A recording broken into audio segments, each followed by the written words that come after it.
बड़े बुजुर्ग हरदिल अजीज़ आवाम के क़ायद इब्राहिम बिन अब्दुल्ला मस्कती साहब, जो मस्कत डेयरी फार्म से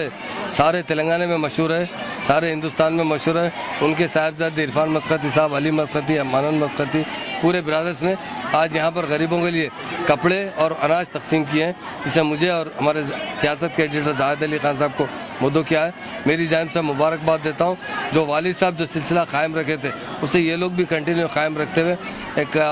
आवाम से दिल से मोहब्बत और हमदर्दाना सलूक का जो इज़हार ख्याल कर रहे हैं। और रमज़ान के महीने में ख़ास तौर से आखिरी अशरे में जो लोगों के लिए अनाज और कपड़े तकसीम कर रहे हैं, यकीनन हमारे आनेबुल CM साहब KCR साहब भी लोगों के लिए कपड़े और इफ्तार पार्टियों का एहतमाम किए, और ये बहुत अच्छी एक वो है, समझिए साइन है, अच्छी अलामत है। और यहाँ तो ज़कात से जो इस्लाम में हम पे फ़र्ज़ किया गया है,